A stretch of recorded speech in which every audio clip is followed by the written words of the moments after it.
Now what did we do to the shoulder in the front? We added a 1/16 of an inch here. We're going to do the same thing in the back.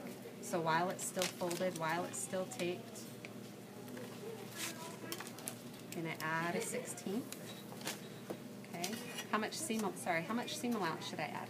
Half. So while it's still folded, while it's still taped, I'm going to add an additional half.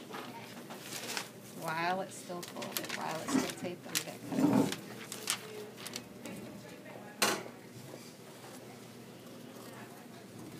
Make sure that your darts are folded the correct direction. If they're folded the opposite direction, the little house peak bump will be the wrong direction. Okay, so it's created a little peak there. It's not super dramatic, it's a small dart, but there is one there. Let it stay there. Okay, I've got a little less than dramatic one down here. It's not as dramatic as a giant dart, but let that peak be there. Okay, so where am I going to notch? At the center front, at the dart legs. Okay, so let me get my dart legs.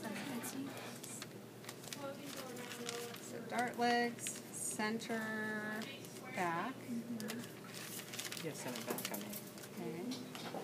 Notice I left an inch seam allowance back here. We're assuming we're going to put a zipper in here. We're only getting to the fit level stage, so we're not going to put a zipper in here. So the sewing for this is going to be really quick. But just in case you ever, I don't know, some people make fit samples out of nice fabric. Christina's making out of some nice fabric over there. She could stick a zipper in there and have a nice little gray dress when she's done, right? So we're going to get into the practice of putting appropriate allowances places. Okay, so top and bottom of side seam.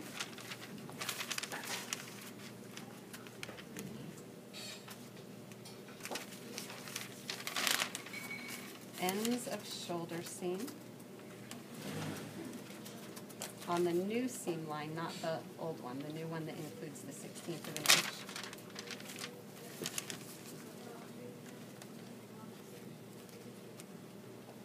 And then dart legs at the shoulder.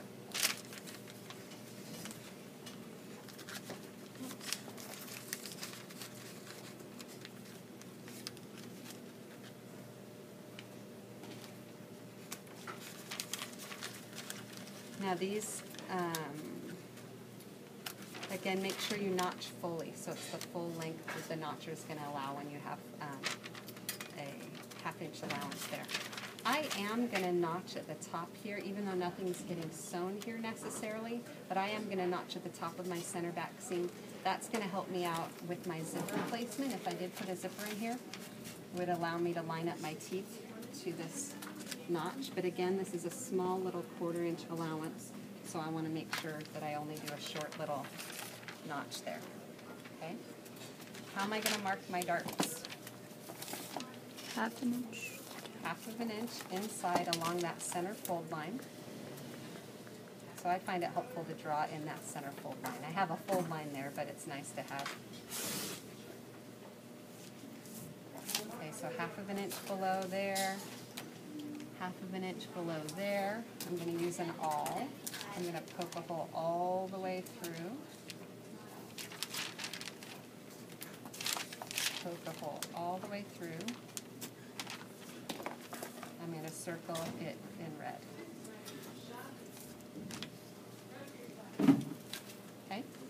Now my grain line, I do have a center line drawn in here, but this center line happens to also be a seam line. I don't want a grain line to share a seam line. Okay. On the front, this wasn't a seam line, it was just a center line. There was nothing getting sewn there, so it was okay to turn that into a grain line. In the back, this is a seam line. This matters for something else, so I'm going to make my grain line separate. And I'm going to put my grain line 1 inch away from that center back. So on all half patterns, so this is a full pattern, this is a half pattern, on all half patterns we're going to put it an inch away from center. And I'm going to go the full length of my pattern. So it's big and bold and obvious. And I'm going to put nice big 1/2 inch arrowheads on both ends.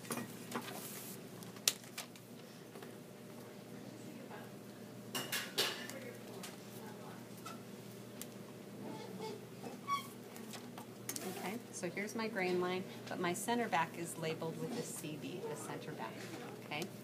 What else do I need to know about these patterns? Let's say I folded these up, stuck them in a pattern envelope. Self How many pieces do you have? All that good stuff. So I have a cheat sheet up here that's going to stay up here, and it will only come down on test days. Okay, so these are the things that we're going to mark our pattern with. Okay, so we're going to put a style number on here. The style number, depending on the company you work at, they'll have their own system about what that number is. Sometimes that number, they're usually a combination of letters and numbers, and the letters often might stand for S for spring, F for fall, W for winter, R for resort, whatever. They might have a letter code for the season. They might have a letter code for category. Maybe the company does women's and juniors and toddlers and kids and tweens and men's, and they might have a letter that represents each one of those. They might have a letter that represents T for tops and B for bottoms, or P for pants, or whatever, or D for dresses. They might have a letter. And generally, whatever company that you'll go to, they'll hand you like a little code sheet, and you tack it up above your computer, and every time you have to look up a style number or write a style number, you'll use their code, okay? Our code in here is your initials, and then we're just going to start with 001 for your first pattern, and then 002 for your next, and 003 for your next. If you made a pattern in 1A class, if you've taken 1A in the last 2 years, you already have 2 patterns done. So this would be your third, so you would go 003 in this case.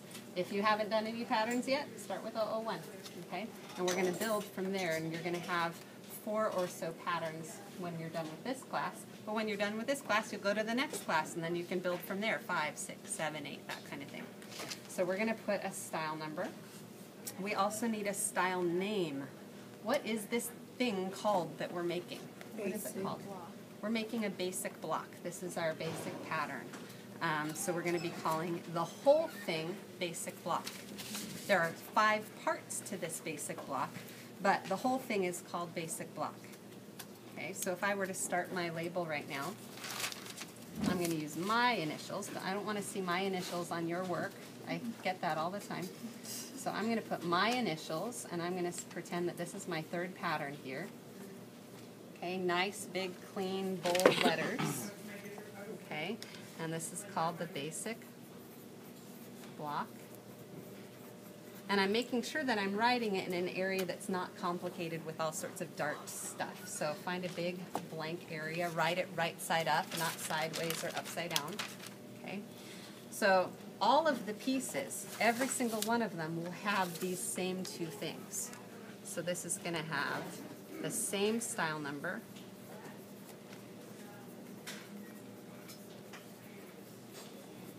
Okay, I often have somebody call this 001 and this 002 and the next one 003. No, that's not how this works. This finished dress that we're making is going to have one style number. Okay, so these are different pieces, part of this whole. But they are different pieces, so we now need to list the part name. What are these piece named? Okay, so I've got a front bodice,